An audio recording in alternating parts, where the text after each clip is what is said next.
Oui, oui, je sais, ça fait longtemps que j'ai pas fait de vidéo. Mais vous imaginez bien que j'ai une bonne raison. Et cette raison, elle est très simple en fait. C'est qu'il n'y a plus rien à se foutre sous la dent.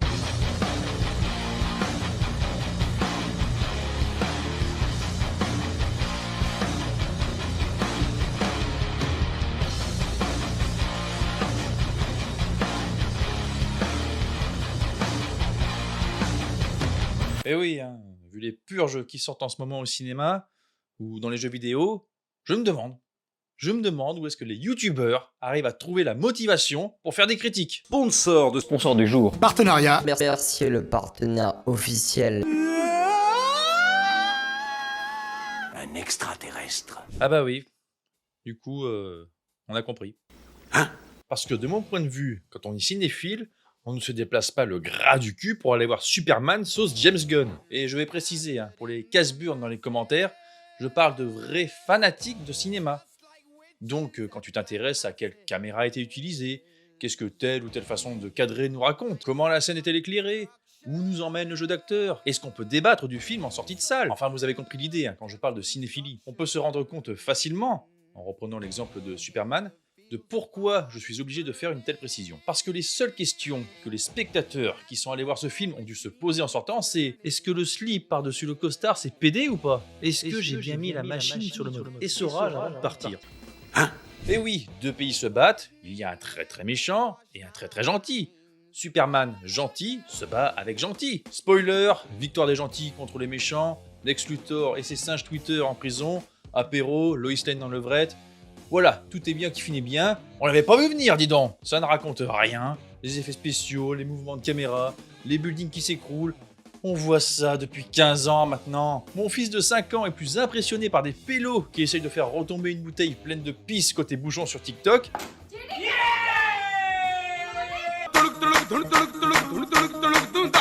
Non, non, j'ai raison, voilà tout. Mais j'attends tes arguments en commentaire.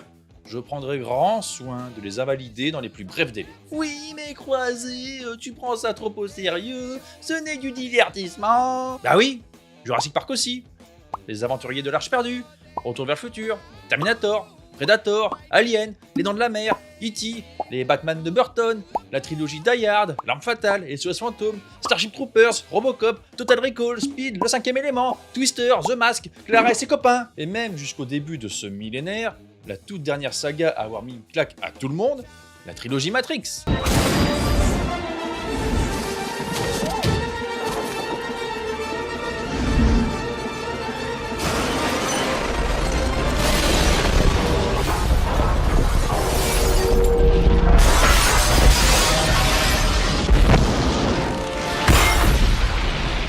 Matrix, qui je le rappelle nous a fait l'immense honneur de réapparaître en 2021 en prouvant mon propos de la plus dure des manières.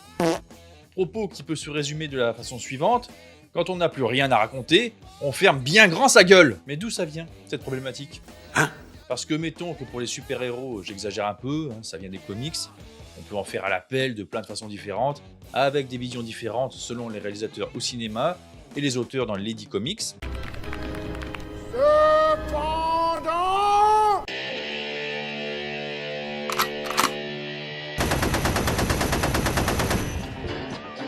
Voilà. Alors, d'où vient le problème? Il vient de vous! Non, pas de vous directement. Hein. Vous, je sais que vous vous abonnez, que vous likez mes vidéos. Non, je parle des autres. Les crasseux, là. Il est en safari. Il y a Jean-Kévin qui emmène sa pouliche voir le dernier Jurassic World en espérant lui plotter le bout d'une miche dans le noir, alors qu'elle en a deux. Ou Jean Karim, option shit et Capricen, qui se permet de beugler comme un énorme babouin en s'imaginant boxer comme le fils d'Apollo Creed. Ah, Creed, c'est fini, wesh! Va te faire foutre! Et le point commun entre ces deux profils, c'est le fric qu'ils ont donné au studio. Studio qui du coup se gavent comme des gros cochons, brassent des putes et de la coke, et se foutent pertinemment de savoir si la qualité est au rendez-vous ou non. Les tigres, les panthères. Et au bout du compte, proposent des suites, encore, et encore, et encore. Combien de fois faudra-t-il que je vous le répète? Des remakes, des séries, des reboots, des préquels, plus rien ne reste mémorable, plus rien ne meurt, tout se perd. Plus personne n'est exigeant avec ce qu'on lui donne à becter pour la modique somme de 15 € par personne dans une salle crasseuse. Si vous ajoutez à cela le bruit et l'odeur, Hein? Don't you make Et les plateformes, c'est pire. Pour parler de ce que j'ai vu de plus récent comme saccage, je me suis lancé dans les 2 premiers épisodes de la série Alien Earth. Je savais que ce serait de la merde, rien qu'aux premières images des bandes annonces, mais vous savez aussi que je suis un fan d'Alien, et que je suis faible quand on me sert cette licence comme on tend une carotte à une mule. Et ces 2 premiers épisodes ont suffi pour me dire ok, mais non merci. J'arrête là. J'ai été sympa avec Romulus, hein, c'était cool, mais sans plus. Là non, stop, Disney, faut arrêter le carnage. Hein. Laissez cette licence tranquille. Le coup des enfants dont on transfère l'âme dans des synthétiques, non. Non. Alien, c'est de la science-fiction. Là, on part direct dans du fantastique avec des technologies qu'on n'a vues dans aucun Alien. Même pas dans le 4e film, censé se dérouler 200 ans après cette série. Les acteurs sont des teenagers juste bons à tourner dans des slashers type Vendredi 13. Alors que non, les personnages des films aliens sont censés être à l'opposé de ça. Regardez les persos du 4e film, justement, qui est pourtant loin d'être mon préféré. Bah ils ont tous des putains de gueules cassées. Ron Perlman, Dominique Pinault, Michael Wincott, on sent les vrais baroudeurs, les mecs qui vivent dans l'huile de vidange, fument des cigares aussi gros que des barreaux de chaises, ils ont des têtes qui marquent. Qu'est-ce que vous allez retenir des têtes des acteurs d'Alien Earth? Que dalle. Des monsieur, madame, tout le monde, on s'en branle de leur sort. La fille avec une coupe à franges typique des punks à chiens Pulapis, apparemment l'héroïne de cette série, elle pourrait crever, je m'en foutrais complètement. Puis le coup de mettre des gamins comme protagonistes, mais ils ont complètement craqué en fait. Hein. Je me suis vraiment forcé pour finir ces 2 premiers épisodes, c'était un vrai calvaire. Et les Xenos, c'est bon, on connaît. Hein. En plus là, ils lui rendent même pas hommage, on dirait qu'il est en plastoc le truc. Sûr qu'il n'est pas végétarien. Mais bon, Romulus a fonctionné, le pognon rentre, donc on tire encore et encore toujours sur la corde jusqu'à ce qu'elle pète. Et le constat est exactement le même pour le monde du jeu vidéo.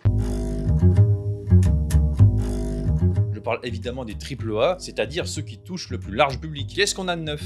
Zegema Beach. Non mais, sans déconner, qu'est-ce qu'il y a de neuf? Hein?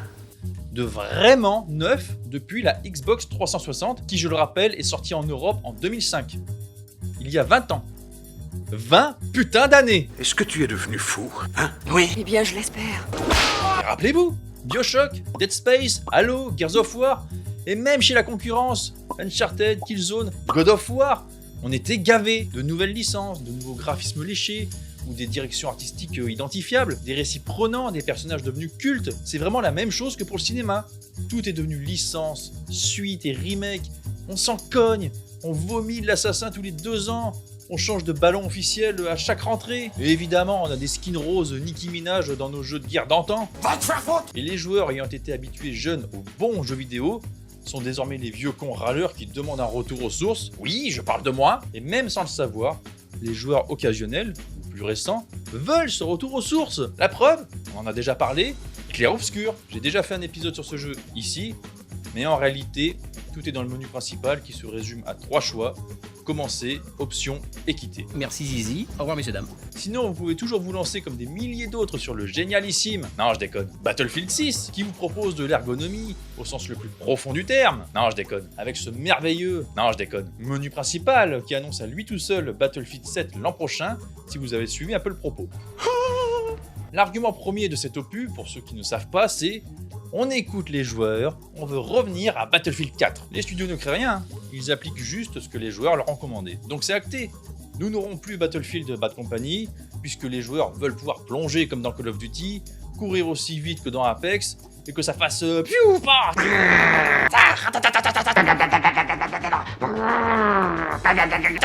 Est-ce que tu es devenu fou? Oui. Hein? Va te faire foutre! Oui. Eh bien, je l'espère. Comme dans Battlefield. Donc on lisse tout ce qui différencie cette licence et on en fait un produit banal. Et spoiler alerte, c'est de la merde. Franchement, la première fois que j'ai posé mes mains sur la bêta, j'avais l'impression d'être sur Black Ops 7. Et j'exagère à peine. Donc Alt F4 immédiat et des installations. Je suis trop vieux pour ces conneries. Pionce mon pote, pionce mon pote.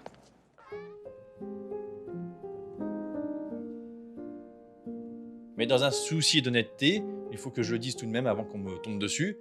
Oui, le mal est fait, j'ai participé. Mon court temps de jeu est comptabilisé chez Electronic Arts et ils vont bientôt se vanter du succès incroyable de cet opus. Mais je suis pas le seul, hein. Noki Rossi est un énorme connard, il va jouer à Gears of War Remaster Day One. Mais parce qu'on a toujours espoir. On est faible, on veut revivre nos sensations disparues et ils le savent. Donc je confirme, soyez exigeants. Avec eux dans un premier temps, je parle bien des studios, mais surtout exigeant avec vous-même. Forcez-les à faire preuve de créativité et réhabituez vos cerveaux à bien bouffer. Laissez mourir les licences. Laissez disparaître vos héros.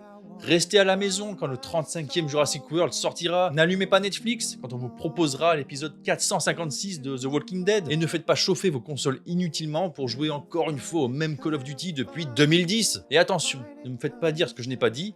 J'aime les blockbusters. Je veux dire les blockbusters estivaux, mais pas le même chaque année. Robert Downey Jr. en armure, je m'en bats les couilles. Le 237e cas du couple Warren, il n'y a plus que mon chat que ça effraie maintenant. Arrêtez, sortez de là. C'est une attitude de camé, une boucle de laquelle il faut s'extraire. Et l'analogie avec la drogue n'est pas déconnante. Les camés ne fréquentent que des camés pour se camer.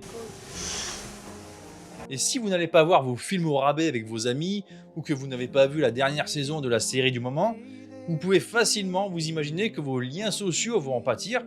Mais c'est faux, soyez curieux, forgez vos goûts, affinez-les, et laissez de côté cette mélasse sans goût qu'on vous persuade d'aimer. Ah, c'est beau ce que je dis. Si, c'est beau. Mais c'était juste un coup de gueule pour la reprise. Et je vous propose très bientôt un exemple parfait pour justifier le propos de cette vidéo. Un retour au cinéma, où on va parler d'un bon film, parce que ça ne sert plus à rien de cracher sur tout ce qui bouge. J'ai la bouche aussi sèche que la chatte d'une octogénaire transsexuelle. Allez hop, pendant que je profite de ma démonétisation et de mon shadowban, je vous laisse liker, partager et vous abonner. Content de vous retrouver. Passez le bonjour à Réguélé de ma part. Qu'il puisse s'offusquer de tout ce que je viens de dire sur les réseaux et profiter de la pub qu'il me fera gratuitement. Ah, ce qu'il faut pas faire. Salut à tous!